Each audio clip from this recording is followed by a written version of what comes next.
Hello, my friends. Today is June 22nd, and this is Markets Weekly. So this week, another good week in markets, S&P 500 making new all-time highs. However, I remain cautious. My expectation is that we correct, and I hope to buy the dip in the coming weeks.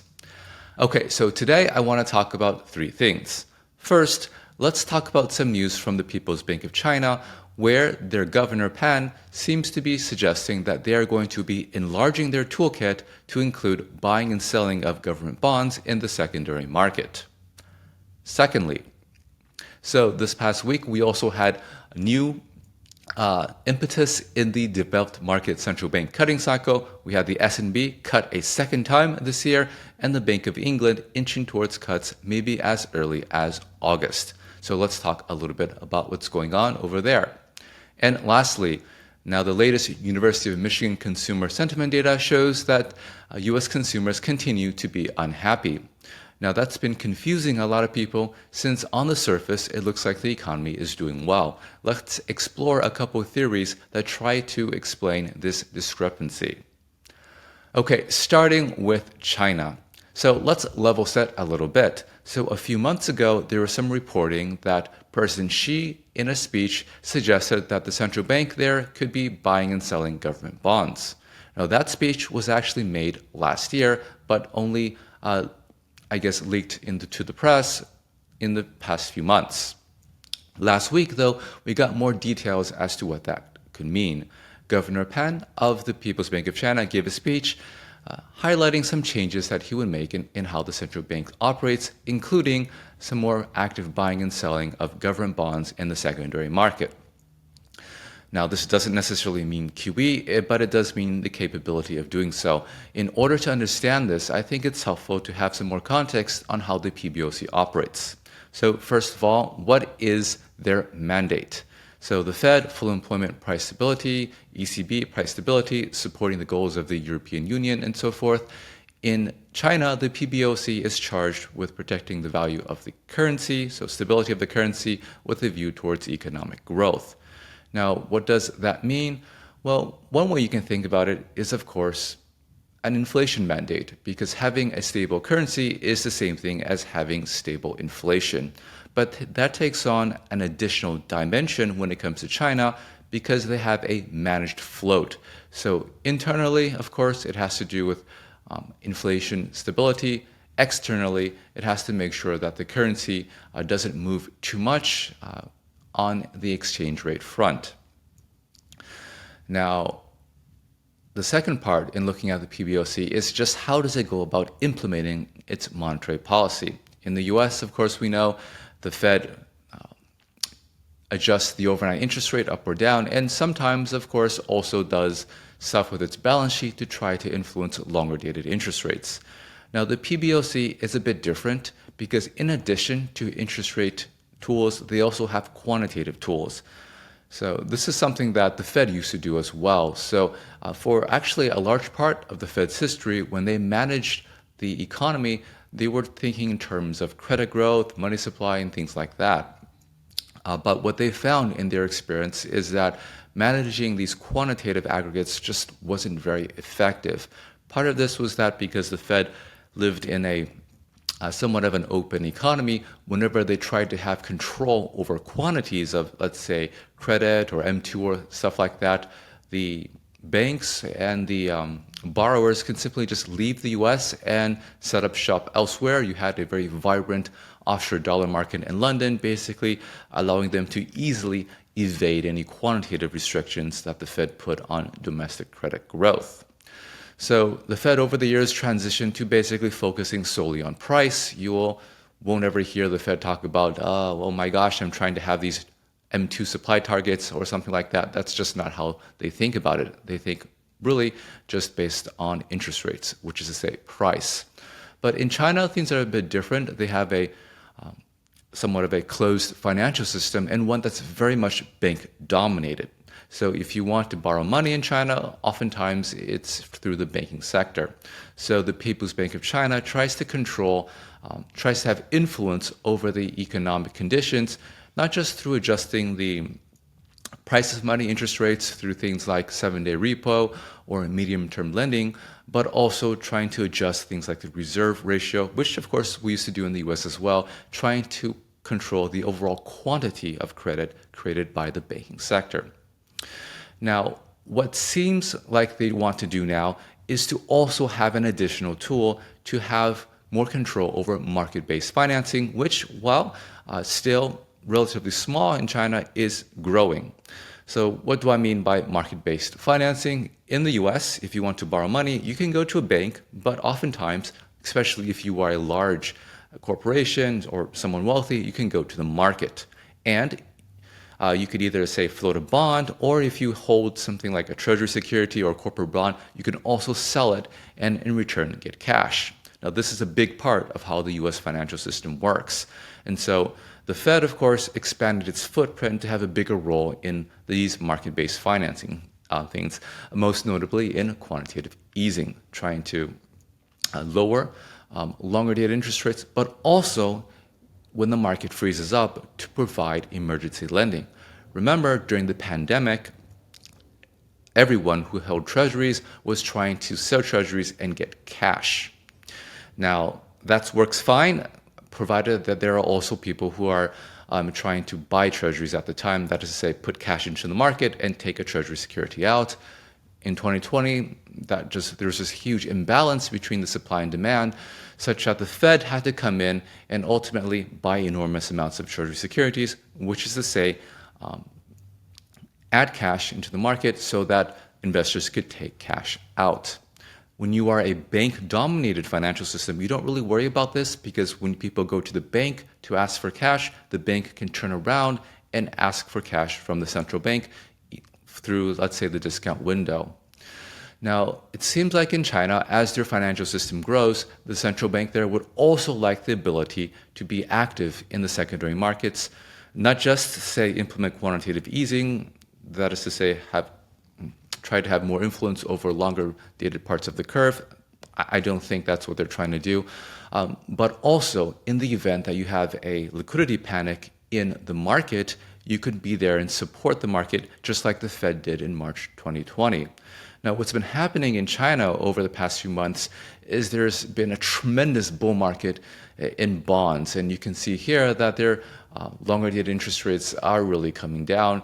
And that seems to be worrying the authorities a bit. They are mindful of what happened, say, in Silicon Valley Bank, which was actually explicitly mentioned in Governor Pan's speech, that there is some serious interest rate risk here where the markets can become disorderly. Now, having that capability to go and buy or sell securities when the market becomes disorderly is really important, especially as the capital markets grow. So that seems to be the indication of what they're trying to do, just to have this capability. Not clear if they need to use it, but of course, if you're a central bank, you always want to have this tool there in the back of your pocket. So that seems to be the direction they're working towards. And to be clear, like basically all other central banks have this. ECB, of course, can go and buy securities. Canada can, of course. S&B can, of course, as well. So it's something that that they are developing, and it's in line with having a more developed financial system. So that seems to be what's happening there, and it'd be interesting to see how that develops. Of course, it does open the door to quantitative easing, but I'm not sure they're hinting at that at all. Okay, the second thing that I want to talk about is the acceleration in the developed market rate cutting cycle.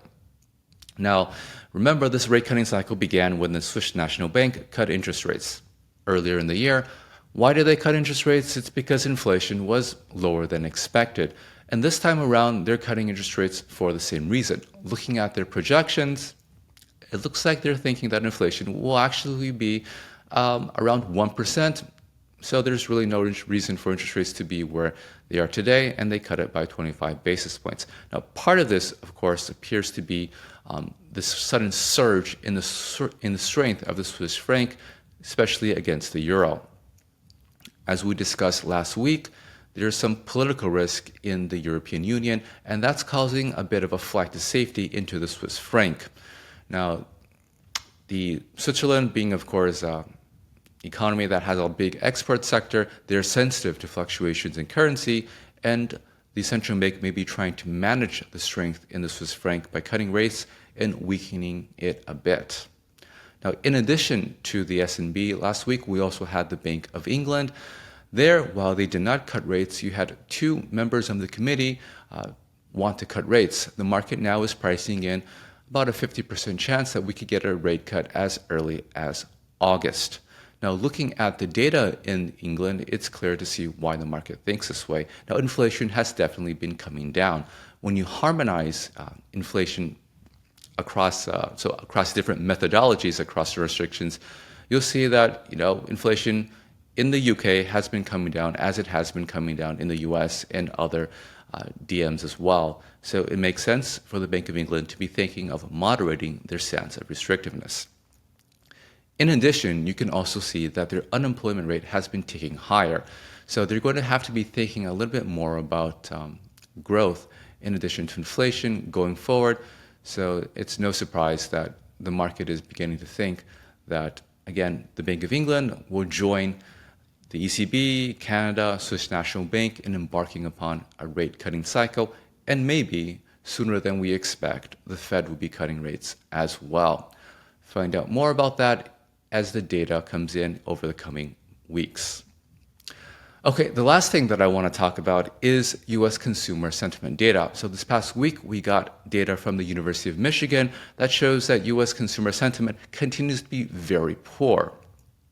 Now, this has been confounding a lot of pundits because when they look at the employment data, it seems like we continue to grow jobs. And when they look at GDP growth, it seems like it's above trend.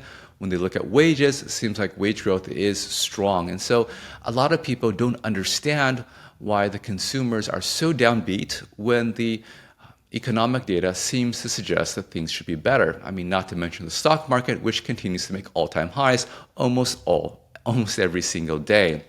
Now, there's a couple of good theories that are being put forth to explain it that both have pretty good, I think, make sense to me. Now, the first one, of course, is partisanship.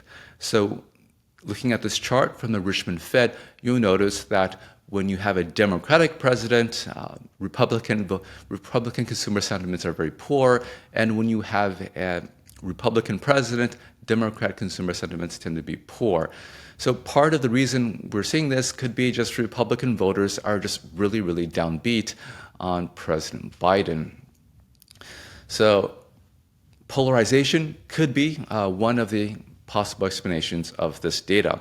Another explanation that is a bit more data-driven is from a paper put forth by a team of economists, including Larry Summers, and that is to say that a lot of the measures of data that we're looking at don't properly account for things that are important to the consumer.